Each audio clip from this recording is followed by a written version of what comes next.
welcome to this episode 230 of Frame and Reference. You're about to drop into a conversation between me, Kenny McMillan, and my guest Marshall Adams, ASC, DP of Pluribus. Enjoy.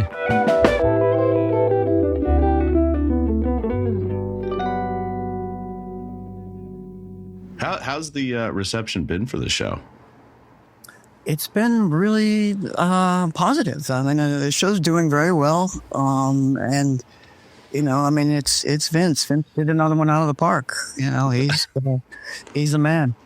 I've told people forever that, like, out of all the important television, Breaking Bad might be the first outside of the, like, what do you call it? Why did I try to say Godfather 3 times? What's the show? There's The Wire, and then there's the other one. See, it's not even that important. Breaking Bad's better. But yeah, the man like redid television for a modern time. He really did. He really changed the look and the style and the presentation. You know, really made it more of a feature quality, I think, in a lot of ways. Yeah. Really kind of changed the face. I didn't get involved in Breaking Bad until much later, but. You know, I did want to ask you, because I saw on your old resume about a few shows that I loved that you worked on. One of them being Monk. Yeah. Came in as a hired gun and did, I don't know, 4 episodes over a season, I think, or something. Yeah, it was a lot of fun. Tony's great, and that was a fun show. It's that era of television I kind of miss. Like, we're just checking in on the characters once a week kind of thing. Yeah, right. I love the story arcs, but every once in a while, like that, or Babylon 5 was another one. I was like, that was a big one for me as a kid. Yeah, that was. I was a gaffer on that one. Did all the lighting. The first season, you know, set the Zocalo up and the whole deal. Did you, when you're lighting that kind of stuff, how far along in your career were you when you get a show like Babylon 5? That was probably a big jump for me at the time. I mean, I had done a lot of like TV movies and smaller things, but that was John Flynn, the third, who had done, what had he done? The Hill Street Blues. He did the original Hawaii Five-0. I mean, he was a big time guy. So it was exciting. But and then I did 2 seasons on it, and I couldn't, it was the closest thing I've ever worked on that was almost like having a regular job. We worked 7 to 7:30 literally every day on that plywood spaceship, and yeah, nothing changed. It was it got a little mundane after a while, but it was a lot of fun. John was just fantastic. Such a pleasure to work with. Yeah. What type of stuff do you learn on a show like that, where you go from, like you said, like TV movie? Because I always find that I'm kind of learning I have yet to hit a point in my career where there's like, I need to rise to the occasion. It's usually like iterative steps where it's like, maybe I learned one little thing, but something like that I feel like teaches you a lot about obviously gaffing, but probably you're observing the DP or whoever. Oh yeah, absolutely. I mean, you know, lighting was always kind of where my heart was. I started out actually as a camera assistant and had my days to be able to join the union. And at the last second realized that, you know, I had spent more time as an assistant watching the electricians doing the lighting and being more interested in that than I really was that interested in the camera. So I said, before I joined, I got to check this out. And that's when I joined the electrical department. But so lighting's kind of always been where my heart is. But that show was just ginormous. I mean, you had this set with a disappearing background. You know, that whole thing was supposed to be on a giant round circle, and so we had a forced perspective with miniature in the background and the track, you know, so it was like, how do you light that with Kino flows that we had running along the sides and make them look like they're actually disappearing and getting smaller? So anyway, there was a lot of challenges. It was very interesting, but it also lent itself to experimenting with all kinds of new things. You know, we had these crazy grid pieces that somebody had found. I think they belonged on some sort of pallet system, and they had all kinds of weird holes in them. We used to project light through them, and they gave us some funky patterns, just all kinds of fun experimentation. Yeah, because it's like, especially if you're working there all day, every day, at a certain point, you must start looking at the walls like, well, what if we just break that and put it over there, like just start screwing exactly. around, because it's like, how do we keep this? ourselves entertained? Yeah, flip the key and see what happens. Let's go green with it. It was kind of early on in Kinoflow's history too. Yeah. So, they had a bunch of stuff with us. It was a big deal for Freer, I remember at the time, to have all that stuff in there. And he was going for his UL listing, I remember at the time. And so we had a number of the ballasts he gave us a great deal on. We had to hide inside the walls so nobody would know that they were the unregistered ones yet. But because he was using old military technology to drive those things at that high frequency, which is why they didn't flicker. Is that what it was? I've met him a few times at like conventions and stuff, because I write for this website called Pro Video Coalition, and so that you'll do interviews at NAB or whatever. He's a great guy, but you're just talking like a Variac type thing that was in the ballast at the time? I don't know where they came from. No, it was a ballast specifically designed to drive to boost the frequency from 60 hertz to 50,000 hertz. So you couldn't until you went to like 1,000 frames, you could never see them flicker. So they were, it's like flicker free, and you could do whatever you wanted to with them. And then he had, he was able to get a bunch of them tubes made in the right, color quality back in the day when everybody was terrified of green, oh no, they're cool lights, we're going to have to deal with the green. So he really, kind of led the way with that. But, that stuff was unheard of at the time. I had a set of the Diva lights for a while, and then Kinoflow called me and they were like, hey, we know you have these, we need them back. And I was like, what? And this was like 4 years ago, maybe. And I was like, for what? And they were like, well, we still do repairs, and a lot of people still use them. And we're willing to give you a set of the LED panels for like, I think it was more than half off if I gave them my Divas back. Wow. And then so I brought the Divas back, and they were like, yeah, you can keep whatever you want out of it. So like I kept the stands, I should have kept the diapers, the diffusion diapers. Right. Yeah. Forgot about that. But they gave me a new case, and I've been using those ever since. And their LED technology is phenomenal. Yeah, no, he really laid into that. I mean, he was almost too late at the party, because it was leading the edge, but he wanted to get that product just perfect. So it really is in a lot of ways. But I'm sure he lost a lot of people that wanted to get going. Yeah, it sucks, because I've used most of the LEDs, and I always have my little color meter around because I'm a giant nerd. And it's they are by far either the most or one of the top three, like spectrally accurate, just like perfect. Like the only downfall is the output, but now they have new ones where the output's a lot better. Yeah, right. I mean, they've gotten so much better over the years, but he had a kind of an open door policy, I remember, at the time, for developing new gear. Anybody could come in and spend some time in his shop, and that's how he kind of led the way. His heart was always in the right place for that stuff. He just wanted to make the systems better, Yeah. Was he you mean he was inviting like DPs in and gaffers and stuff to like tell us what's wrong? Yeah. Or come in, and if you have an idea for a light, let's sit down and draw it out. Maybe build one and see how it looks and see what it develops into. So yeah, he did that for quite a while. Is there another company doing that right now? Because it feels like they're very standoffish in general, even the ones I'm friends with. Yeah. And a lot of the technology is foreign built now too. So getting to the engineers is almost impossible. He was the original engineer, so it was like you were dealing with the guy. That's right. It's very hard to find these days, especially, someplace close to a movie hub, because, it happens in out of the way places where nerds hang out like us. Yeah. About the keynote, like the rise of the keynote. I remember in film school seeing a zip light for the first time and being like, if I ever use one of those, I'll have made it. And then immediately bought some Kinos and didn't even realize the lineage of like soft light, how easy you have it with the Kinos. The only downfall for Kinos, and I got burned for them with one once, was in Toronto, where it was really cold. When they get cold, so when they got hot, we used to wrap them all in black wrap. We would talk like, baking a baked potato out of it. And they would get hot and turn green. The other problem is that on the other end, when they get cold and out in the cold, they start to go really magenta and they get dimmer and dimmer and dimmer.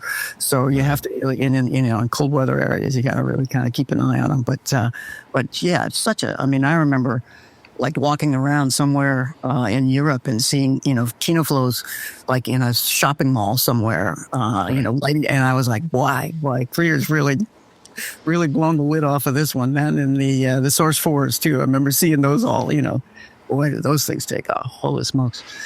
Yeah. And now we're starting, not Kinos, but now we're starting to go back to the Source. It's like, how long did that take? 30, almost 40 years for people to go like, you know what, soft light, we could go a little harder. If you wouldn't mind, Well, it's almost not distant. True hard light is hard to find these days, except in some of the old tungsten heads still, or HMIs. But, a truly like sharp hard light, they're almost non-existent.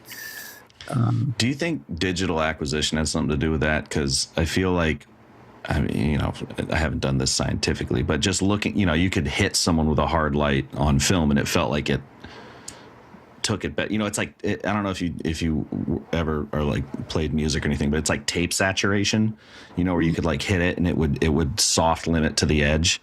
Oh, whereas really? I feel like with digital cameras, obviously it's just depending on the camera. Just kind of starts to clip and yeah. I mean, that was such a necessity back in the old, slow film days that so and those guys all learned on a hard light. And so we were just scared of it. Yeah, exactly. But I mean, it became such a cool thing to use big soft sources for a while, and then it seems like it's kind of flipping around a little bit now. But to get like a truly believable hard source as sunlight through a window can be tricky sometimes. You need a lot of distance and a good hard light. Oh, have you used the CRLS reflectors? No. Those are nice to get some extra distance, because I mean it's just a mirror, but like just the idea of having a ridge, like a sturdy baby plate mirror, so you can put, what I'll do is put the light on the bottom of the stand, shoot it up into the mirror, and then out, right? So you get a little extra distance. We were on El Camino, and we were doing it was on stage. It was an exterior of the pit where Jesse's down in the bottom of the pit, and we were using a xenon bouncing off a convex mirror. It was in the same condor bucket, on stage. And just as we were about to roll, the guy reached up to clean the mirror, and it just exploded. And it was like a Friday midday or probably afternoon by the time we started. And it was like, where are we going to find a convex mirror in Albuquerque, an 18-inch convex mirror, So we ended up actually having to use a 4x4 and go with two different condors. And so you get just, it was a 7K xenon. So it was putting out some heat. Oh boy. Yeah. But you can't, that's the hardest edge I've ever been able to find is, one of those xenons it really looks sun-like, and if you can get it far away, it really works. Yeah, that when I was interviewing Greg Fraser for Dune, which would have been about this time last year, he was just like, you can't fake sunlight, so I don't even try. And I was like, damn it, man, like give me. I was hoping I was gonna get the secret. The secret is use the sun. Damn it. Yeah, but you can't always do it. So I know, but it's all a matter of perspective and size of the frame too, right? Yeah.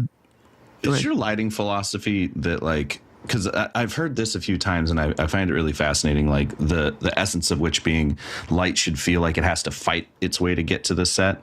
Whereas obviously a lot of times you're just putting, a 6x next to someone and then there you go.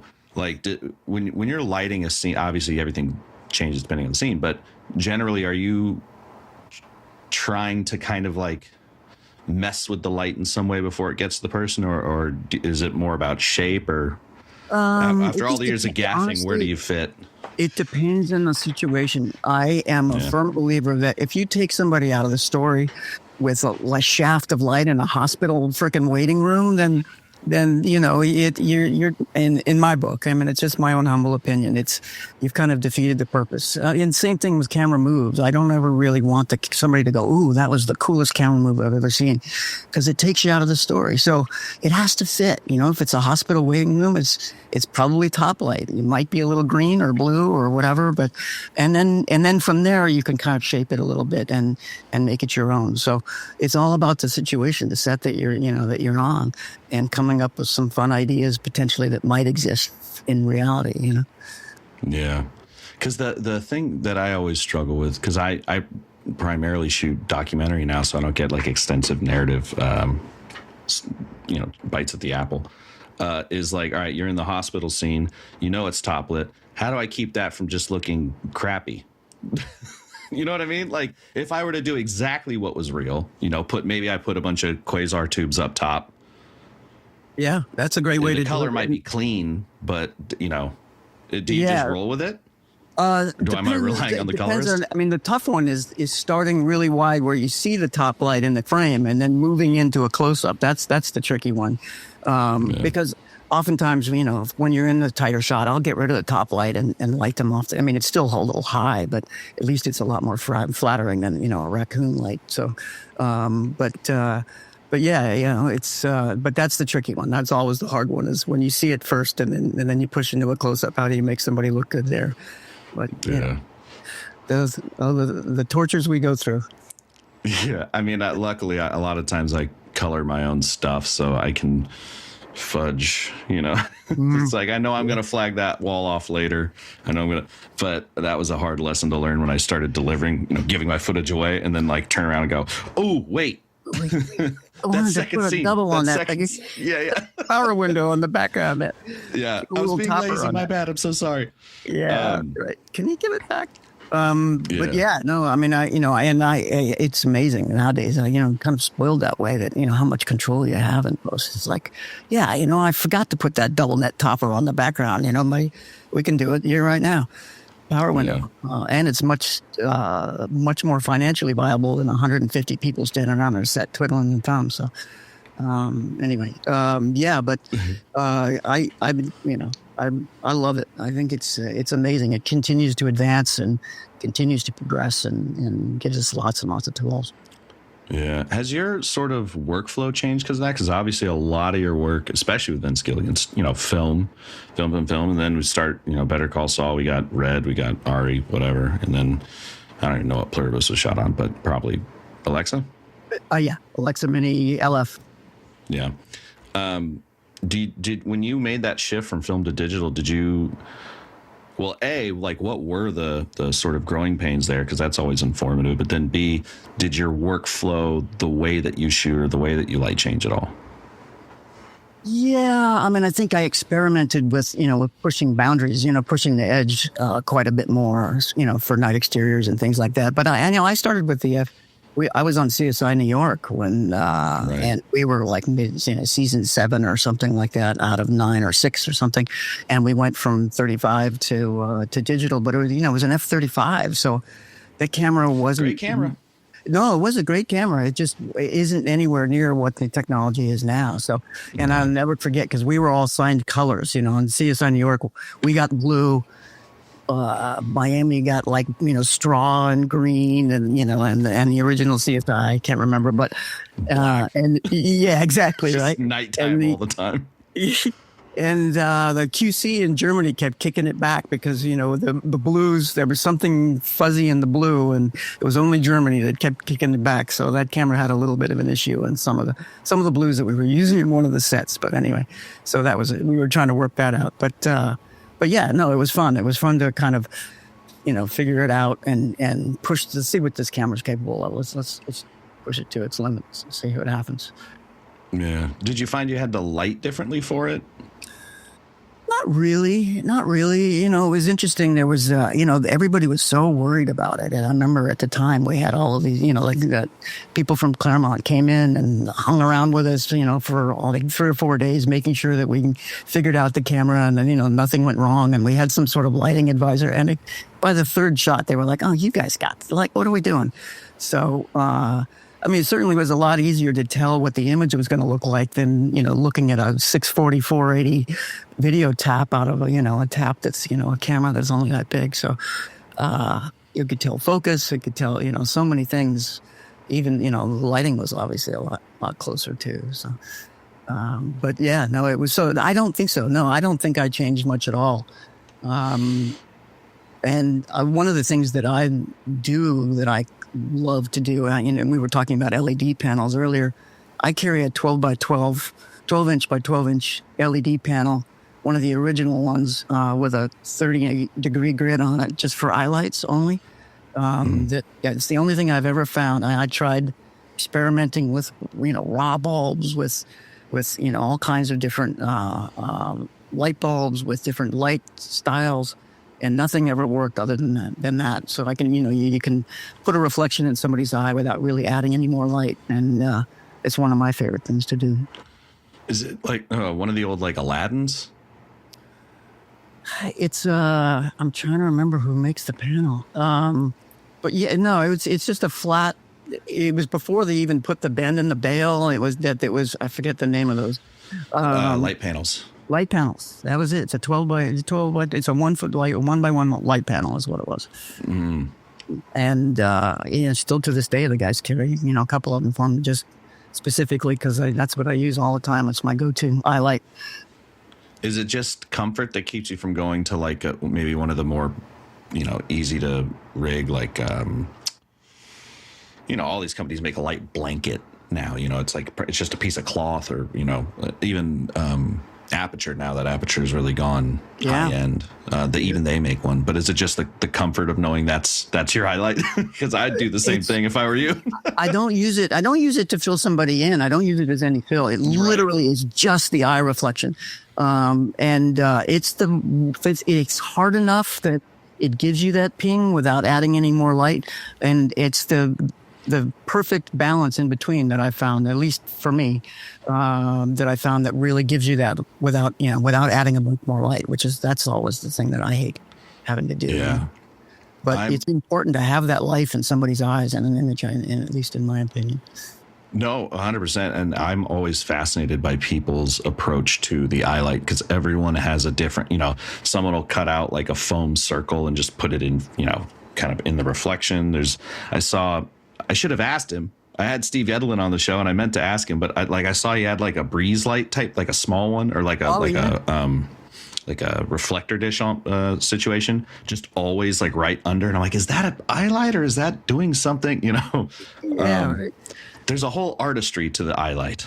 There really is. And I mean, I remember I was gaffing for a DP, Paul Maybaum, years ago, and we spent a whole day just experimenting with different ideas, different bulbs, different concepts, and none of them really did what we wanted. And it took me even another year or two before I finally discovered that.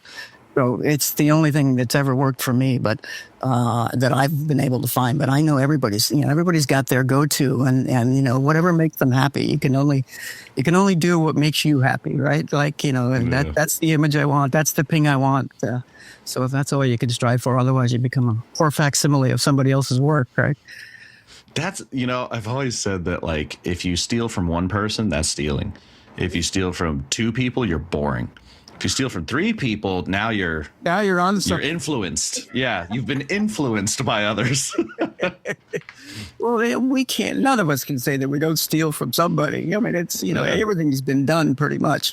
So it's just a matter of kind of putting that stuff together into a system that works for you and feels good to you. I mean, along your career, were you ever able to meet any of your influences? Yeah, some of them. I mean, a lot of them were influences, from being on the set. John Flynn was one. Libby Isaacs was another one. They were great cinematographers that were successful at the time that I was coming up and looked up to, and yeah, I got to work with them both, luckily, and learned a lot from both. But it's interesting that things kind of change as you go. The technology changes. I mean, John specifically was a hard light guy. He was an old Mole Richardson guy. Try to find a Mole Richardson light on a set now. They just sold them all. Did you see that? No, I didn't. No, did they really? Woolrich, they liquidated their stock. They're done. Wow. Yeah, Wow. they had an auction a couple weeks ago, and Wow. they like everything was more than like 60% off. You could. I almost went in there and bought like 2 tweenies just for funsies. Just to have them. But Yeah, right. Yeah, because they were actually even the baby of us, of a baby and a I forget what the other small one, the Inky maybe, yeah, because it was the in betweeny. Anyway, but yeah, no, I mean, and hot. Oh man, those things are. I actually have a burn on my hip from somebody bumping into me with a tweenie. I still have the little tiny MR burned into my hip. Yeah, that's good. That's a good tattoo right there. That's a good filmmaker tattoo. especially now that they're gone. Yeah. This is one of the original ones, you kid, your fake ones. Back when tweenies were like 500 degrees. Yeah. That is I don't miss the. I'm still waiting, as I feel like everyone is, for like obviously like the perfect tungsten LED. I know the phosphor ones are good, but I don't miss the heat and then not being able to move it and the complete lack of control. Put in all right, now take it out and put it in again. Take it out, a lot of that. When I was gaffing, we had one DP that would do that sometimes, and we would just walk up to it, and thump the barn doors, and oh yeah, that's it, perfect. Okay, we're good. Okay, go. Yeah. I was at one time I was lighting a barber shop for my buddy, and the director kept telling us like, all right, no, a little less, and I'm outside on a roller, and I ended up, it went all the way behind the brick, gone. He's like, oh, and that's like, perfect. That's perfect. Yeah. And I was like, no problem. Turned it off, save some energy. Walk back inside, grab a coffee. Oh, it makes you laugh because you always wonder what's actually going on out there. And, all you can do is, tell from your eye what you like. So, but yeah, I'm sure I've done that a few times. I mean, I used to have a DP that I gaffed for who didn't know the difference between the doubles and the singles and the colors. Like he knew, obviously, it wasn't single and double, but like he walked one time, all my guys were up and working on stuff, and he was like, "Can you put a double in that light? Put a double in that light." And I looked down and I see him because I was up on a ladder at that point because we were so busy. I looked down and I see him like going through the scrim bag, and it was like, "Yeah, the doubles are the red ones." Steven, yeah. Oh, okay, thanks. So yeah, I appreciate it. Just frisbees it at you. Yeah, I had read. I think it was an interview you did where you were talked about crews, that like your approach to being a department head is very like personnel based. Yes, it took me a little while to kind of figure out how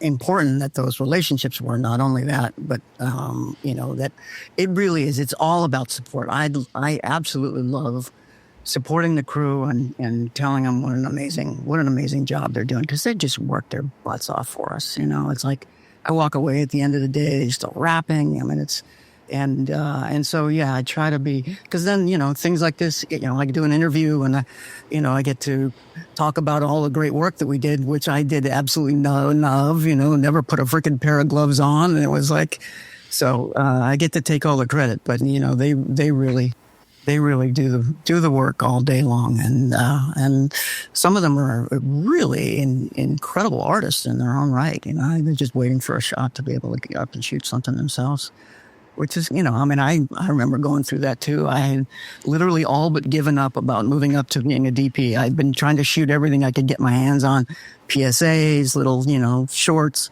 And it just wasn't happening. And I finally just said, you know what? I'm happy being a gaffer for the rest of my career. I love what I do. And all of a sudden the phone rang and it got handed to me. So you just never know. How it always happens.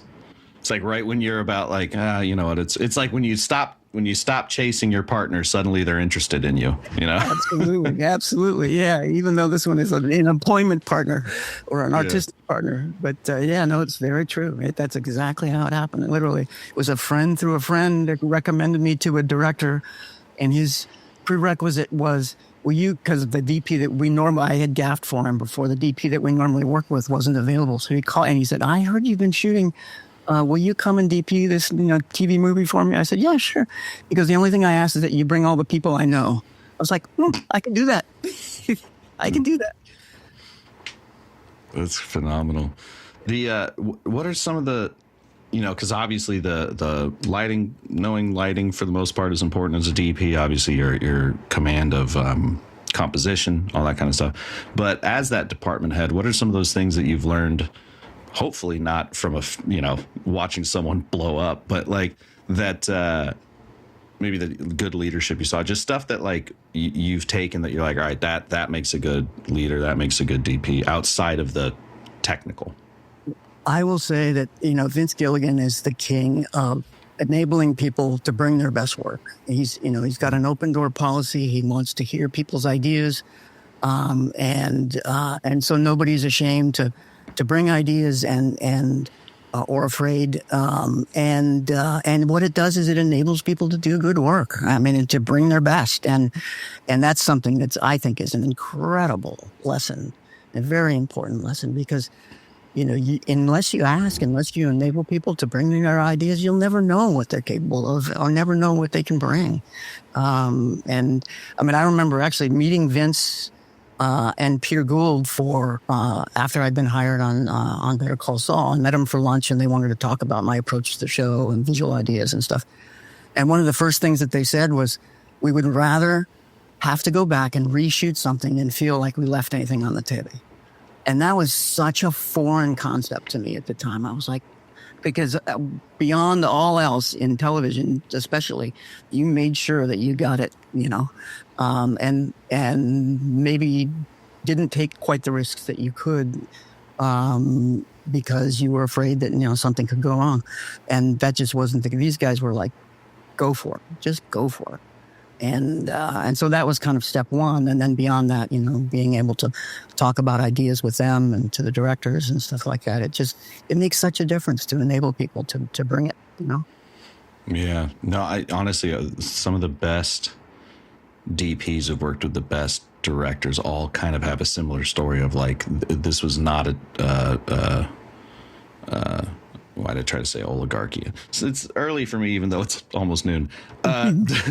This isn't a dictatorship. Everyone was there. There was a lot of like,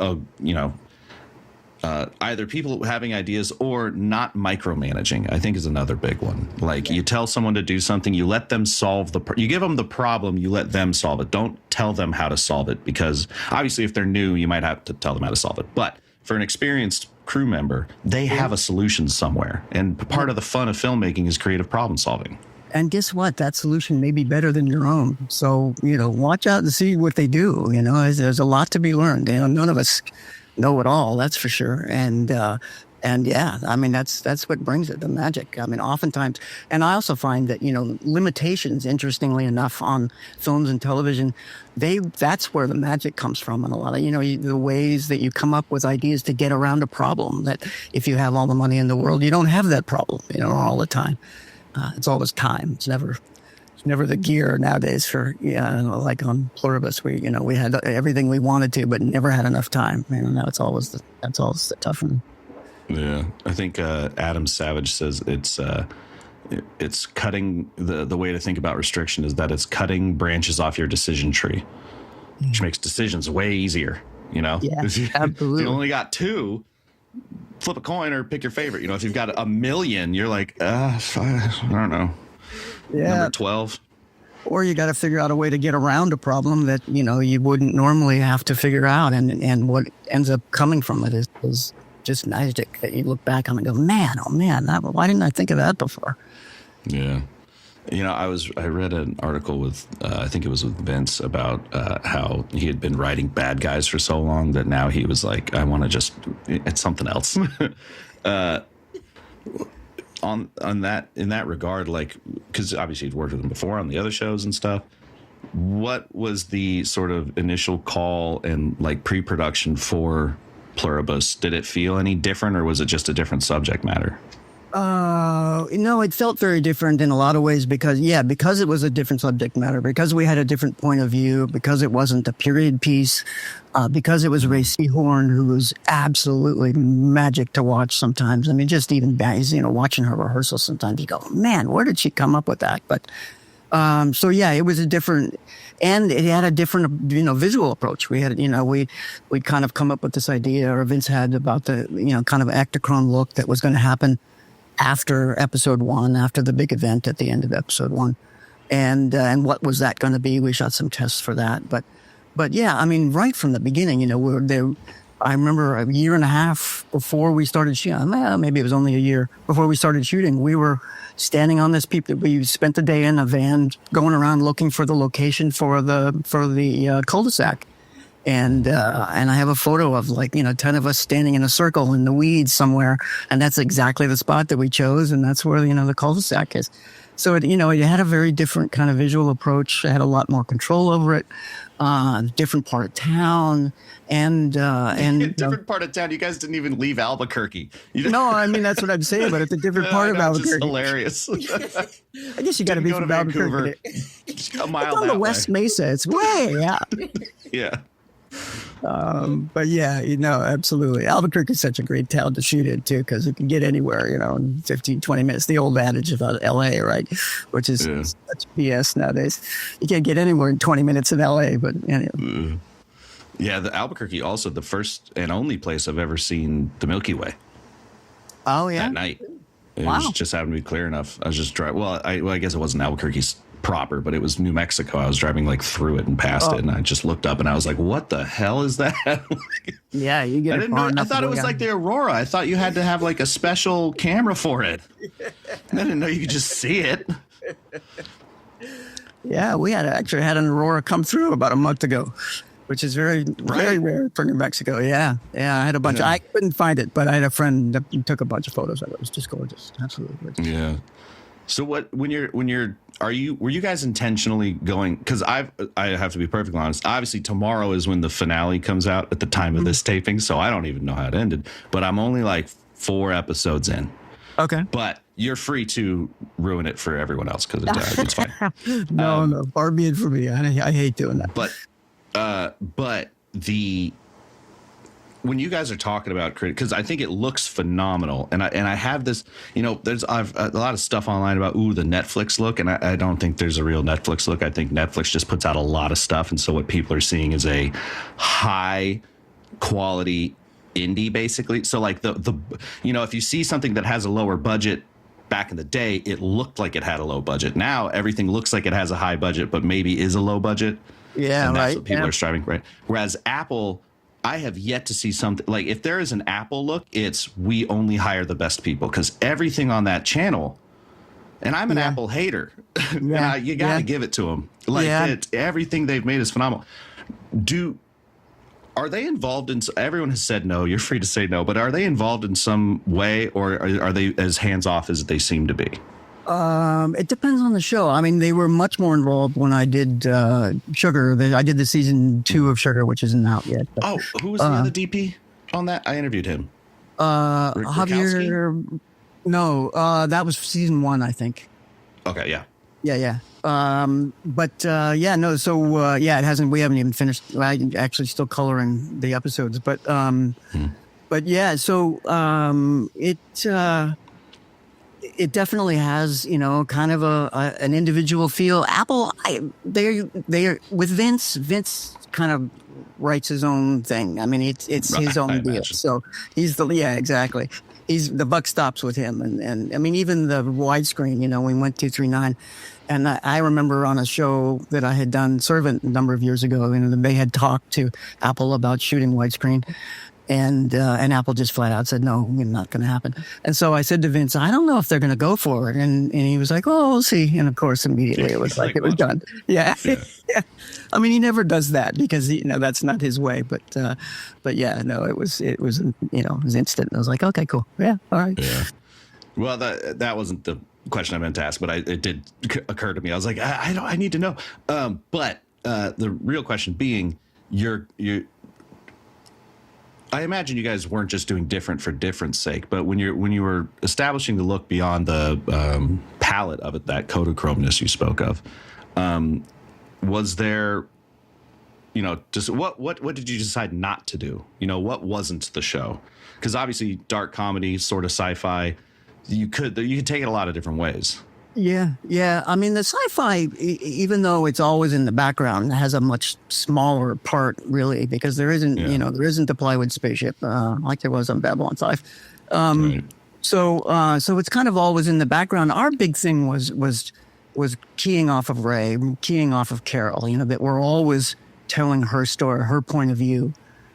So that was the tricky part sometimes, because you want to sometimes script wise you want to reveal something for a beat, for a moment, to find that, and we really wanted to pivot off of her, so that could be challenging sometimes.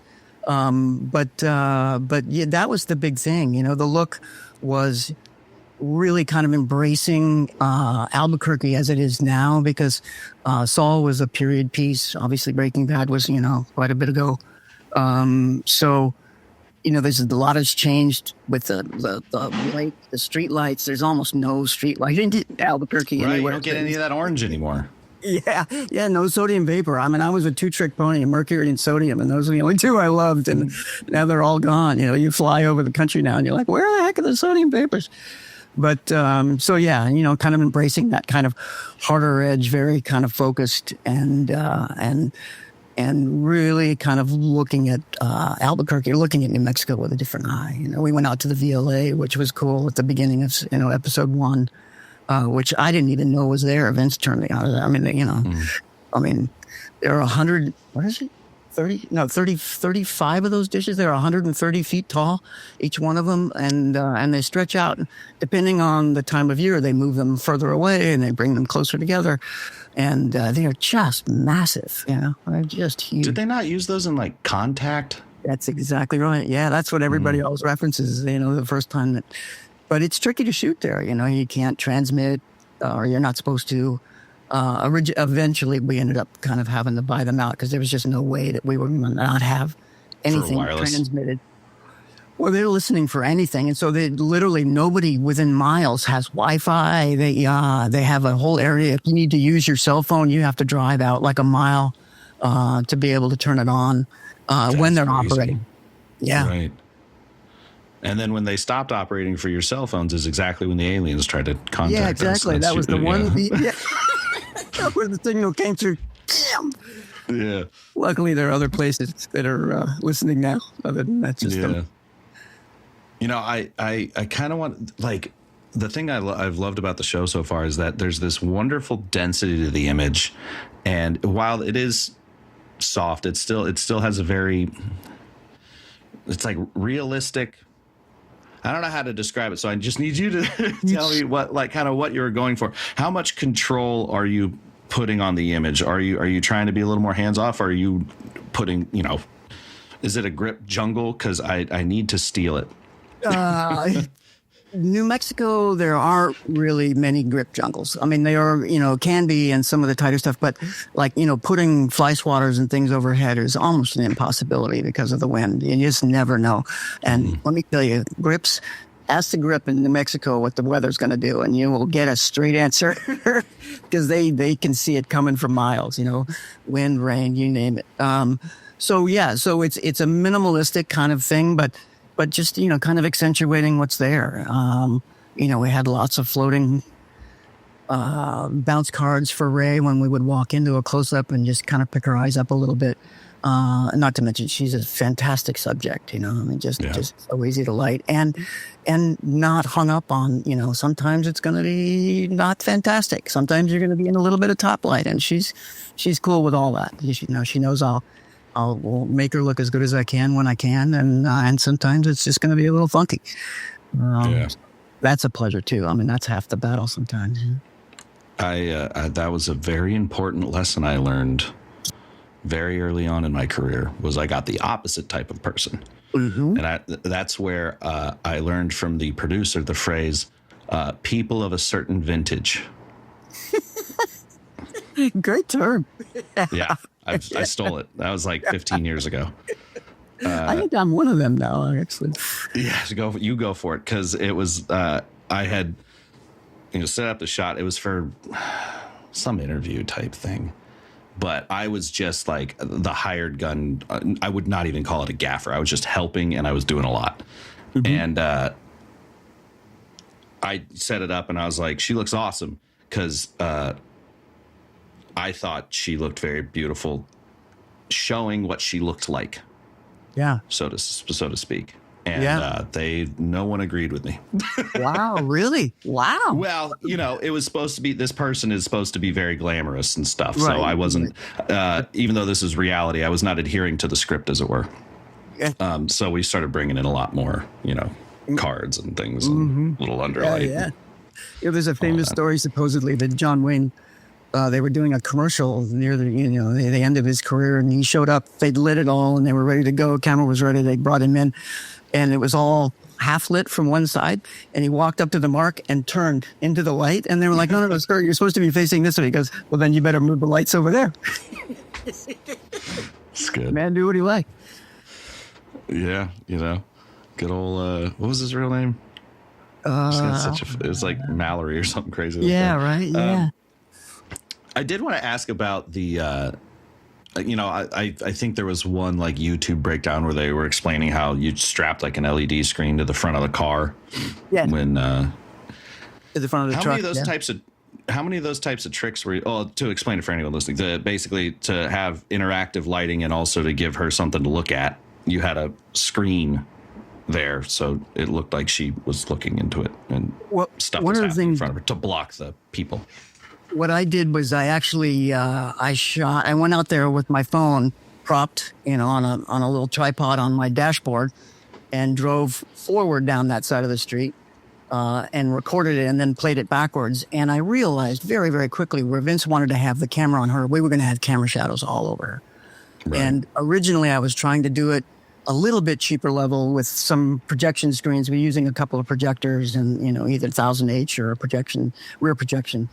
It just was never enough. So what we ended up with was the LED screens. But that was all about being able to use the light that was there, taking advantage of, we added a bunch, but, all of those street lights, there was no way I was going to be able to control them, cut them off of her in a reliable way. So we built this giant LED screen. It was as wide of as the truck, probably 8 feet wide and 4 or 5 feet tall, and then capped it with duvetine so that, and actually I ended up having to take out the back window because the pickup truck had a flat back window. Oh, sure. Then we shot on the reflection plate. But so I had the B camera facing forward, which gave her a live image to look at so she could react, as if it was happening.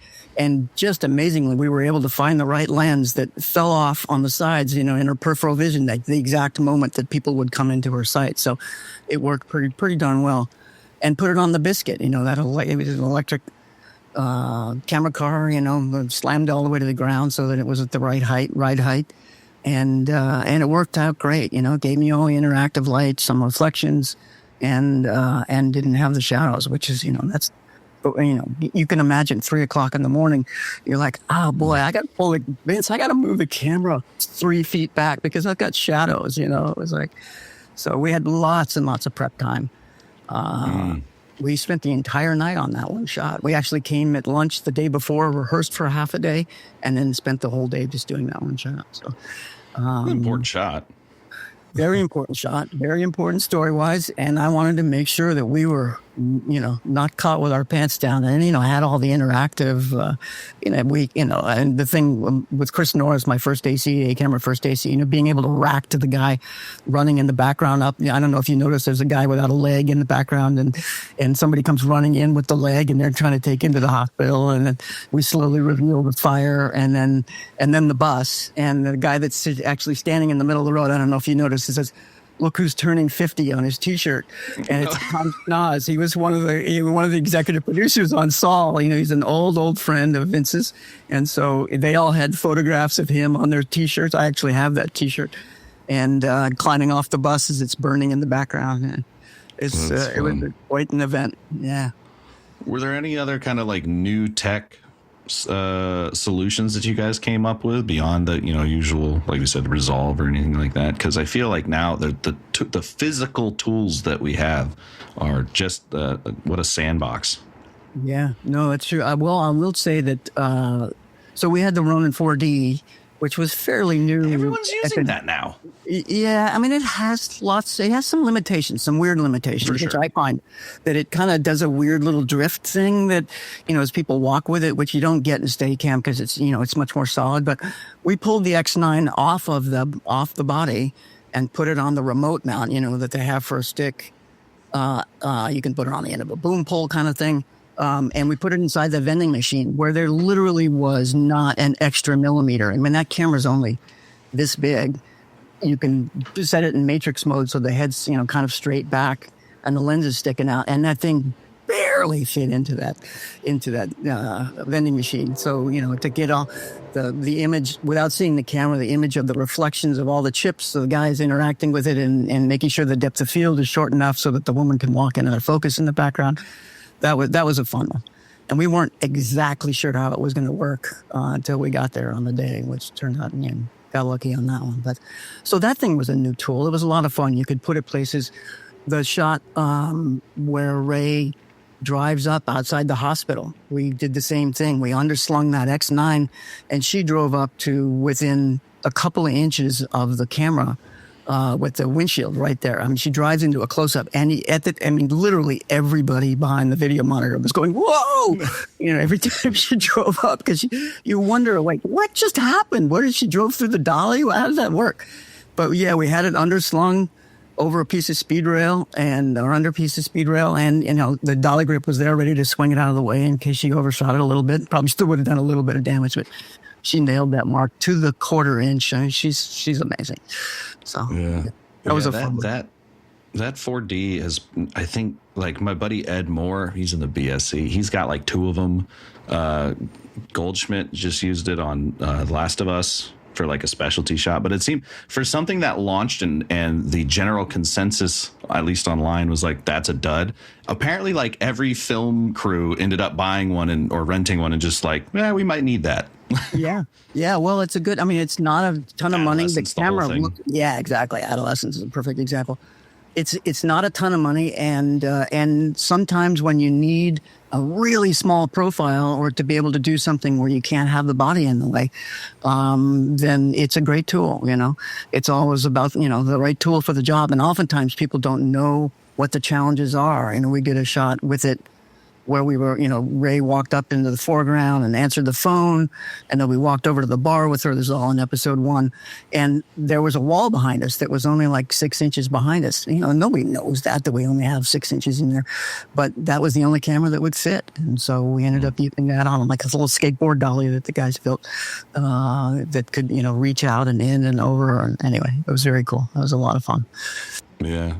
And why that camera over, let's say, your FX3 or your Canon or your, any of those?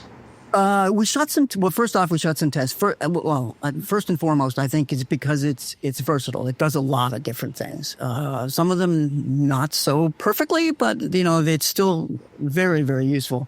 And also, we shot tests with it, and it cut in with the Alexa Mini LF really, really well. They were blown away at how similar the images kind of looked when they got to the lab. So that was a big one too. It was going to cut in beautifully, because that's the hard part. It's like, yeah, you want to make sure that they don't go, oh, what is that? Yeah, the like monitoring and focus pulling tools on that thing just built into the body is pretty nice. Not having to have extra gack. Yeah, no, absolutely. I mean, it can be, sometimes it can be a teeny bit slow. I know that Chris got to a point where he ended up having to anticipate that stuff quite, because it's not a super high dollar tool. Yes, exactly. Yeah. But I mean, I love the fact that, we can find fun ways to take advantage of that and do things that we couldn't do any other way, or without, ripping walls out and spending tons of money. So. Yeah. Did you throw any different glass on it? I know the Cooks are pretty popular on there. I didn't, because it looked. I mean, I used a little bit of diffusion on Ray, but I'm not a huge diffusion go-to person. I use it sometimes. Softening the image. There are lots of other ways to do that, and oftentimes the front glass can create more problems. I mean, absolutely, I'm in all the way when it's the right place, but but to carry it all the time is not something I normally do. And I know lots of people, trying to soften those sharp lenses and take the edge off the digital and stuff, like use the old glass and stuff like that. But yeah, no, I've always found it doesn't serve me as well as it kind of detracts sometimes. So I don't use it. It was what's her name? I'm blanking all day today. But I was dissuaded from the diffusion thing because just of its lack of, oftentimes, its lack of personality. It's just fuzzy. Yeah. You know, and that's never fun. And especially now in post, you can. My friend has a product called DigiDiff, and it's as accurate as anything could be. And it's a pretty fast plugin for Resolve, and you could just, and also the thing that I think is funny is, it'll say like Black Promise, but who knows? Yeah. No one, just pick your favorite. Who cares? Like, if you're going to do it in post, right, exactly. It's not perfectly accurate to a Hollywood black magic. How do you know? I have a friend that was just going through some stuff on the set trying to use smoke, and one of the actresses was like, no, I can't. I don't want to have any more smoke. And apparently Resolve has a way you can add that in post now, like shafts of smoke. I mean, holy smokes. It is with the right tuning, shockingly good. Now, I say good. I should say interesting. Yeah. Who knows if it's accurate or whatever, but with the right, if you play with it for a while, you can get it looking where your brain thinks it's real. That's amazing. At least in my experience. But I worked as an electrician. I can't remember the DP's name, who literally would smoke up the set, and we had two 2K xenons crossing in front of the lens. So we were shooting through the xenons, like almost on the flare angle through smoke. That was his filter. Jeez. Imagine we're trying to deal with that. Then you got to bury all that light, like into a 4x. It's like almost into a dark room, practically, to try to get a Panaflasher guy. Right? Yeah, I was thought, wow, that's a lot for a little diffusion. Yeah. No, it was right after the. Well, I was going to say it's right after the DJ I talked, but I can't even remember what it was. I will say that I unfortunately will have to let you go here soon, but I try to keep it to about an hour. We'll have you back on, and we can do the 2 hour, which is the friendship special. Yeah. Me and the last one was me and Bella Gonzalez and her camera operator Andrew LeBoy. That almost went for 3 because we kept doing the like Midwest goodbye. Oh, yeah. All right, we got to go. Hey, one more thing. Yeah. Well, I would love to do one with Paul one of these days with both of us, He's a blast. I mean, he's a lot of fun. And even Matt, A-camera operator, who's the A-camera operator now, they both have so much to contribute and talk about. And, they're so involved artistically. And I mean, obviously Paul shoots the other episodes, did, all the other ones that I didn't do. So, let's line that up. Yeah, right. No, let's do it. Definitely. Because they would love to do it, I'm sure. Yeah. And Paul's great. But with that being said, we have a new segment on this show because I have an intern and his name's Jackson and he's been sitting there. And so Jackson hopefully has a question that he's going to ask. He's about to graduate Arizona State in the film program. Nice. Howdy, I'm Jackson. Hey, Jackson. Thanks for the interview. Or introduction, Kenny. I guess because I was looking at all your work before this interview, and you've done a lot of stuff. It's so cool to see that you've done just so much cool stuff in your life. And I guess it's more of a life question, but how did you scratch that cinematography itch on this new show to keep life interesting for you? If that makes any sense. Yeah, I mean, it's not hard to do with Vince, I have to admit. He's always, oftentimes it's even on the page, he comes up with visual ideas. There aren't that many directors in the world that I've worked with that are so incredibly visually talented and also talented in, obviously the words are his, and working with the actors. So that's, oftentimes they're stronger in one place or the other. He is just an absolute pleasure. So he comes up with these ideas. I mean, obviously it's up to us to kind of figure out what the challenges are and solve them. But And I mean, just from the beginning, he, like I said, he enables us to do good work. So just knowing it's a Vince Gilligan show, you knew, that you could bring these ideas, come up with visual ideas, try to sell things, and he'd be up for it, which isn't always the case, I have to say. Yeah, that's sweet. Because I was hearing that like Greg Fraser was gonna do like the third Dune or the second Batman, and like I guess like you coming back to each show like this, there has to be some kind of like real like something baked into like the concrete of what you're making that like keeps bringing you back. That's just so like poetic and like just like it's like I don't know how to explain it. It's just like it's more than just film. It's like it's your life that brings you back on these sets together. Well, imagine an environment where you're basically helped to bring your absolute best work. Like you even sometimes go, man, how did I come up with it? Or how did we come up with it? Because you're enabled to. And that's just, like I said, it's just not always the case. It's the ability to really stretch your legs artistically, and television, that can be tough. So, coming up with different ideas and also having the support from Vince, that, hey, we got to build this giant LED screen on the front of a pickup truck. I hope that's okay. And, and he's got your back, So, or we're going to use, a crane that's going to drop off to a handheld or something like that. So he's always up for fun ideas that way, which again, it makes the job so much more fun. And that's what keeps bringing me back, because every time I work with him, we get to do new things and have more fun. And like I said, it's not always the case in other places. Yeah. I think, the big thing that he's kind of pointing out is like, I think when you're younger and you're getting started, you're doing everything yourself. So like the love of the art is what fuels you. But once you start finding your crew, you find the people that you work with, then that becomes what drives you. Obviously the work is the work, but the work can get stale without the people. And and that just takes time and reps. And then you get to a point where I am now, people will go, "Hi, can I bring you in and we can, develop this look together?" And it's like, without my crew, I got nothing. I don't know how to set the camera up the way Chris does. I don't know how to set the lights all up on the dimmer anymore. Or any of that stuff. So, I'm only as good as my crew is. And that's true for all of us, I have to say. They are the unsung heroes for sure. And, I always discovered that I learned small, starting in documentaries with a single light, 2 lights, 3 lights, that you can always kind of scale that up. But it's very hard for somebody that comes up on a 200-person feature to go, how do I scale that down and go do a documentary? So that's starting small, I think, is a gift for us sometimes. It really is, even though it doesn't feel that.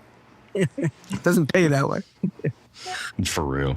Well, I really appreciate your time, man. And like I said, you bring back the fellas and we'll just have a big hang in the new year. Sounds great, man. I'd love that. You guys have a great holiday season. It was a pleasure. Really enjoyed it. Yeah, man. Thanks, really appreciate your time. All right. Likewise. All right. Bye. Thank you. Bye, fellas. Bye-bye. Frame and Reference is an Owlbot production, produced and edited by me, Kenny McMillan. If you'd like to support the podcast directly, you can do so by going to frameandrefpod.com and clicking on the Patreon button. It's always appreciated, and as always, thanks for listening.